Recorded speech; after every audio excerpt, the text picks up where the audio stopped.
জয় বজরংবলীর জয়।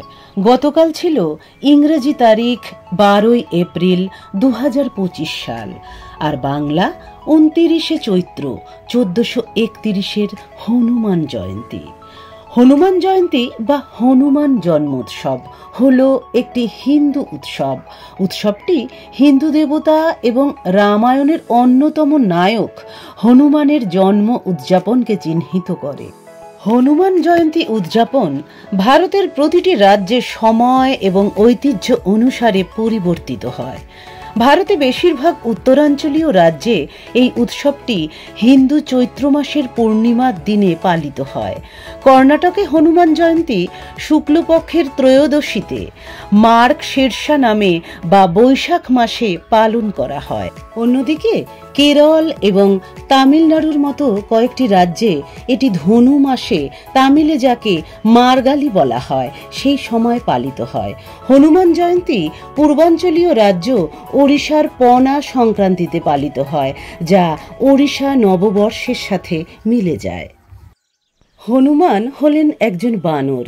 কেশরী ও অঞ্জনার গর্ভে জন্মগ্রহণ করেন। হনুমান বায়ুর স্বর্গীয় পুত্র হিসাবেও পরিচিত।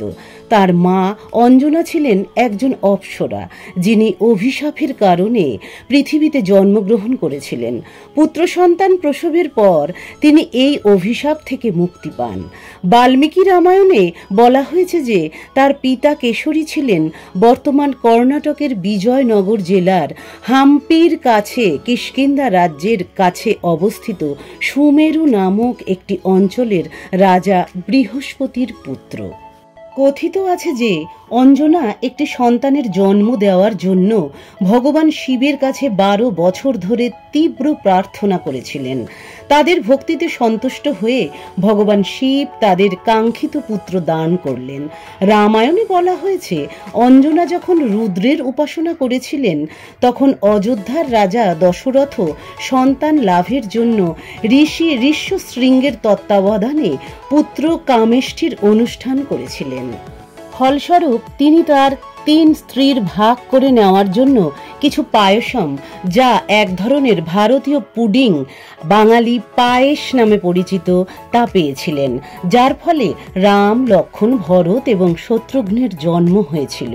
ঐশ্বরিক বিধান অনুসারে একটি চিল সেই পুডিংয়ের একটি টুকরো ছিনিয়ে নিয়ে অঞ্জনা যে বনে উপাসনায় নিয়োজিত ছিলেন তার উপর দিয়ে উড়ে যাওয়ার সময় ফেলে দেয়।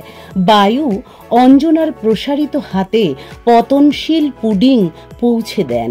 এটি খেয়ে ফেলার পর ফলস্বরূপ হনুমানের জন্ম হয়েছিল। হনুমানকে দেবতা হিসাবে পূজা করা হয়, যার মন্দের বিরুদ্ধে বিজয় অর্জন এবং সুরক্ষা প্রদানের ক্ষমতা রয়েছে। এই উৎসবে হনুমানের ভক্তরা তাকে উদযাপন করেন এবং তার সুরক্ষা ও আশীর্বাদ প্রার্থনা করেন। তারা মন্দিরে যোগ দিয়ে তার উপাসনা করে এবং ধর্মীয় নৈবেদ্য প্রদান করেন।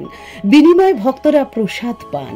ভক্তরা হনুমান চল্লিশা এবং রামায়ণের মতো হিন্দু গ্রন্থ পড়েন। ভক্তরা মন্দিরে যান এবং হনুমানের মূর্তি থেকে তাদের কপালে সিঁদুর লাগান। পৌরাণিক কাহিনী অনুসারে হনুমান যখন সীতাকে তার কপালে সিঁদুর লাগাতে দেখেন, তখন তিনি সেই রীতি সম্পর্কে জিজ্ঞাসা করেছিলেন সীতা মাকে। সীতা মা তার উত্তর দিয়েছিলেন যে এটি করার অর্থ হল তার স্বামী রামের দীর্ঘায়ু নিশ্চিত করা। হনুমান তখন তার সমস্ত শরীরকে সিঁদুর দিয়ে দগ্ধ করতে এগিয়ে যান। এইভাবেই ভগবান রামের অমরত্ব নিশ্চিত করেন। হিন্দুদের মতে হনুমান জয়ন্তীর একটি বিরাট ধর্মীয় ও আধ্যাত্মিক তাৎপর্য রয়েছে, কারণ এই দিনটি ভগবান হনুমানের জন্ম বার্ষিকী হিসাবে পালন করা হয়। হনুমানজির আশীর্বাদ লাভের জন্য লোকেরা উপবাস পালন করেন এবং দিনটি অত্যন্ত উৎসাহ ও জাঁকজমকের সাথে উদযাপন করা হয়। হনুমানকে অশুভ শক্তির বিরুদ্ধে রক্ষাকর্তা, সাহস, শক্তি এবং ভক্তির দাতা হিসাবে বিবেচনা করা হয়। অনেকেই বিশ্বাস করেন যে এই দিনে তার উপাসনা করলে বাধা, ভয় এবং সন্দেহ দূর করতে সাহায্য করে।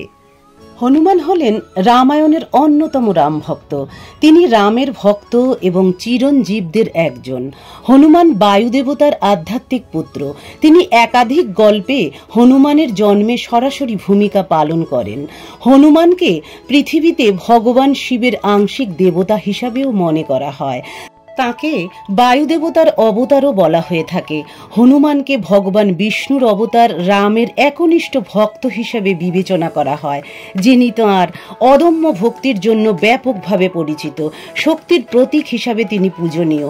সবচেয়ে মজার তথ্য যা সকলের জানা উচিত তা হল ভগবান হনুমানকে অমর হওয়ার বর দেওয়া হয়েছিল, যার অর্থ তিনি 4টি যুগেই জীবিত থাকবেন। বন্ধুরা, আজকের মতো তাহলে বিদায় নিচ্ছি। আগামীতে নিয়ে আসবো নতুন কোনো ভিডিও। জয় শ্রীরাম, জয় হনুমান।